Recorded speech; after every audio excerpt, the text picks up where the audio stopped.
Hello sir. నమస్తే అండి. చిత్తూరు జిల్లా ప్రపంచంలోనే ప్రసిద్ధి చెందిన పుణ్యక్షేత్రం తిరుమల బాలాజీ గారి పుణ్యక్షేత్రం ఉన్న జిల్లా.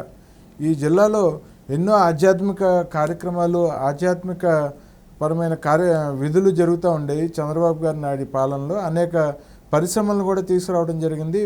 ఎంతోమంది యువతకు ఉపాధి కలిగించడం కూడా జరిగింది. కానీ ఇప్పుడు చూస్తే అక్కడ ఉన్న కంపెనీస్ని తరిమేస్తూ ఆ జిల్లాని పూర్తిగా బీడు జిల్లా కింద సర్వనాశనం చేస్తున్నారు జగన్మోహన్ రెడ్డి గారు. ఎలా విశ్లేషిస్తారు దీన్ని? ఒకటి, చిత్తూరు జిల్లా మా సొంత జిల్లా. చిత్తూరు జిల్లాలో ఎన్నో ప్రముఖ పుణ్యక్షేత్రాలు ఉన్నాయి. తిరుమల తిరుపతి దేవస్థానం కావచ్చు, అదేవిధంగా కాణిపాకం కావచ్చు, శ్రీకాళహస్తి కావచ్చు, అదేవిధంగా గుడిమల్లం కావచ్చు, ఇలాంటి పుణ్యక్షేత్రాలు ఉన్నాయి. అదేవిధంగా ఎన్నో రీసోర్సెస్ ఉన్నాయి, ఎంతో బాగా అభివృద్ధి చేయొచ్చు. అలాంటి జిల్లాని ఈ వైసీపీ ప్రభుత్వం వచ్చిన తర్వాత అరాచకాలతో నింపేసింది. ఒక్క కొత్త పరిశ్రమ తీసుకురాకపోగా ఉన్న పరిశ్రమలను కూడా వీళ్ళ ఎమ్మెల్యేలు తరింగొట్టారు వీళ్ళ కమిషన్ల కోసం. ఈ విధంగా జిల్లాలో మొత్తం అన్నిటినీ పడకేసే విధంగా చేశారు. గతంలో తెలుగుదేశం పార్టీ తీసుకొని వచ్చినట్టు తప్పితే ఒక్కటి కూడా ఎక్కువ తీసుకొని రాలేదు. చిత్తూరు జిల్లాని సర్వనాశనం చేసేశారు. జిల్లాలో 14 స్థానాలకు గాను 13 స్థానాలు గెలిపిస్తే ఈ జగన్మోహన్ రెడ్డిని ఒక్క పరిశ్రమ తీసుకొని రాలేదు. గతంలో తెలుగుదేశం పార్టీకి జిల్లాలో ఓన్లీ 14లో 6 స్థానాలే ఇచ్చినా కానీ తెలుగుదేశం పార్టీ ఎంత అభివృద్ధి చేసిందో తెలుసా అండి? చిత్తూరు జిల్లాని శ్రీ సిటీని కావచ్చు, అదే శ్రీ సిటీలో అనేక కంపెనీలు తీసుకొని వచ్చారండి.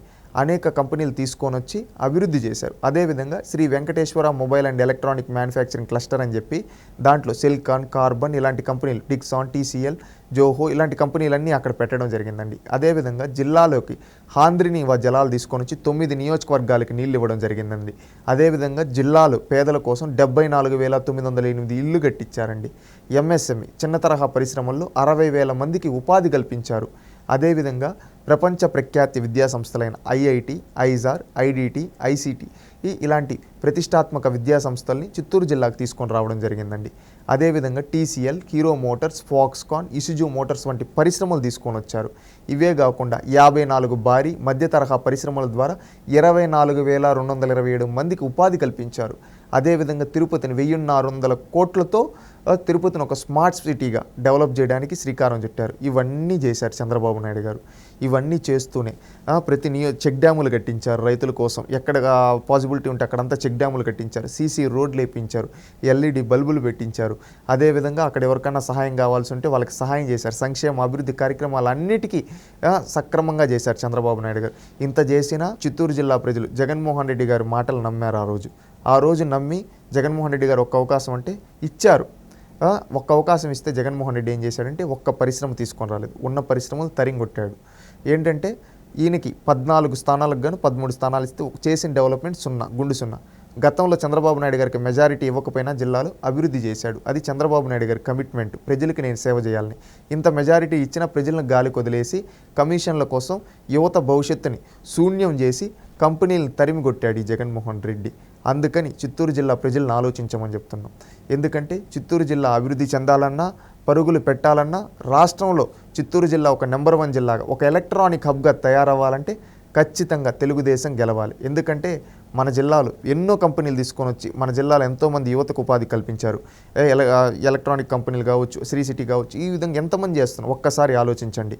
మనం 13 స్థానాలు ఇస్తే 14 గాను 13 స్థానాలు ఇస్తే మనల్ని నాశనం చేశాడు ఈ జగన్మోహన్ రెడ్డి. అందుకని ఆలోచించండి. మనం అదే సీట్లు చంద్రబాబు నాయుడు గారికి ఇస్తే ఖచ్చితంగా మన చిత్తూరు జిల్లాను ఒక ఎలక్ట్రానిక్ హబ్గా తయారు చేస్తాడు. మన జిల్లాలో చదువుకున్న యువతకి అక్కడే ఉపాధి ఉద్యోగ అవకాశాలు చూపిస్తాడు. మన తిరుపతి కావచ్చు, మన నగిరి కావచ్చు, చిత్తూరు కావచ్చు, అదేవిధంగా పూతలపట్టు కావచ్చు, గంగాధర్ నెల్లూరు కావచ్చు, పుంగనూరు కావచ్చు, ఇలాంటి ప్రాంతాలన్నీ అభివృద్ధి చెందుతాయి. అభివృద్ధి చెంది ఇవన్నీ బాగుంటాయి. అప్పుడు మనం రాష్ట్రంలో ఒక అభివృద్ధి చెందిన జిల్లాగా తలెత్తుకోగలుగుతాం. ఆలోచించండి.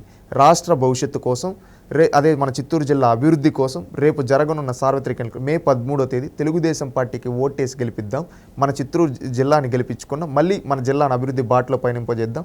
మన జిల్లా బిడ్డని రాష్ట్రానికి ముఖ్యమంత్రి చేసేదానికి మనందరం మన బాధ్యతగా కృషి చేద్దాం.